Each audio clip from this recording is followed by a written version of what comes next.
In today's video, we are walking through the entire non-performing loan investing process step by step. And it all starts with marketing for deal flow. This is such a critical step that we've just created a course called Find, Fund, or Flip, where we teach you all about how to find great off-market opportunities from motivated sellers that you can close for your own portfolio, or you can flip to earn transaction fees with buyers in the marketplace. The next step is the acquisition process. And for this, you need to understand first, finding and vetting the loan seller to make sure they're a reputable counterparty, then doing your due diligence to understand exactly what kind of assets are available for sale. Using our due diligence waterfall is a great framework to understand all of the different components that go into this research. Next, you're going to submit your letter of intent, and this is your indicative offer for the loan contingent on your complete research, which you'll do next in your full due diligence process. Once your research is complete, you can finalize your offer. If there's anything that was misrepresented by the seller, you can fade the price of your final bid, or if everything lines up as expected, then you close the deal.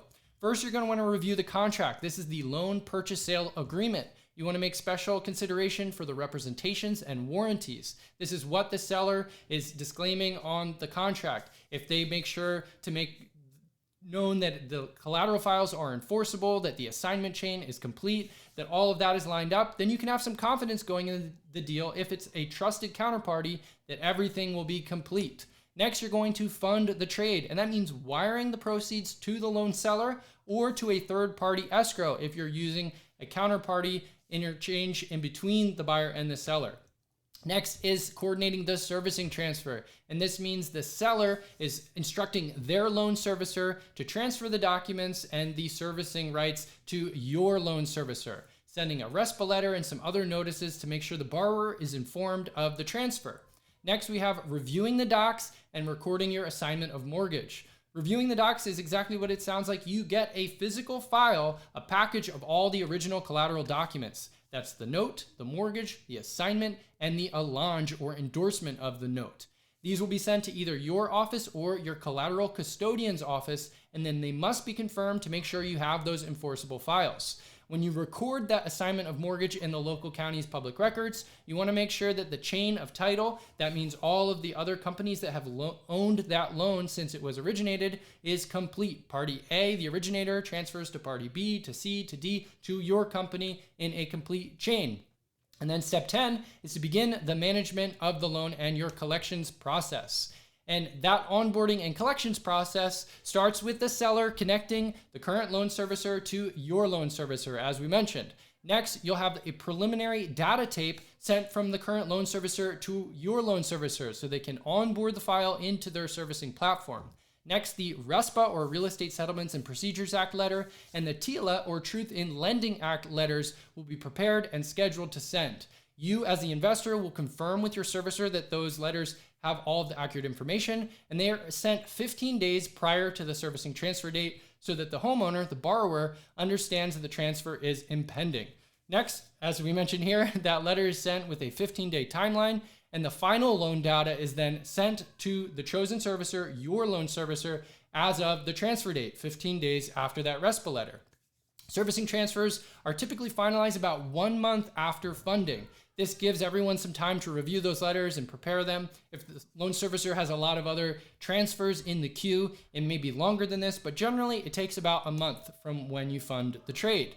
And then finally, borrower payments begin after the transfer. Now, one important thing to understand on your loan sale agreement is the cutoff date. Generally, the cutoff date is the date that you wire funds to the seller to buy the loans. Now, any payment that comes to the current servicer in between the cutoff date and the date of the servicing transfer, about 15 to 30 days later, is your ownership. Now, the current loan servicer, if they receive a payment in that interim, they will pay that money forward to the loan servicer at the transfer date.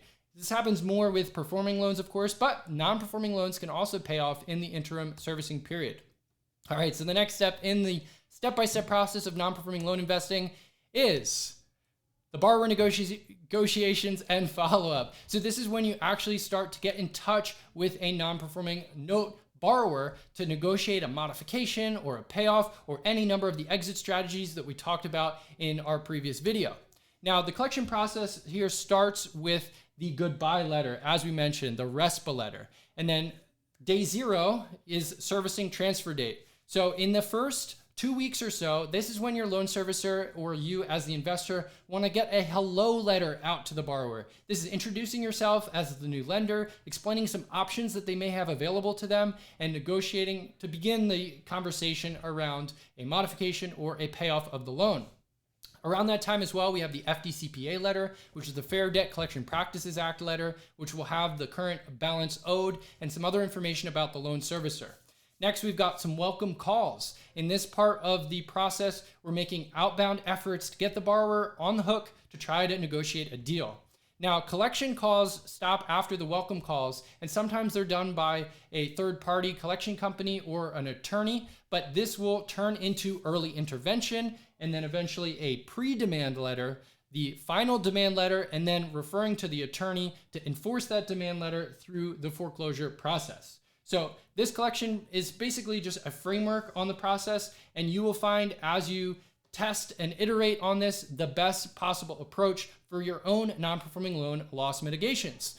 So after you've done some negotiations with the borrower, you've actually got them on the line, and you had follow-up to make sure that they follow up on what they say they're going to do, to sign documents or to wire the funds if you negotiate their payoffs, then you're going to finally go through the lien release and disposition process. So the disposition is the conclusion of a non-performing loan deal when you either sell the asset or you get it paid off, or at the end of a long modification, those monthly payments coming every month, you eventually record a release of the lien, you stamp the note paid in full, and you record in the borrower's county record a satisfaction to show that they've paid off the loan in full. And that concludes the non-performing loan process step by step from start to finish. Leave a comment below and I'll get back to you shortly.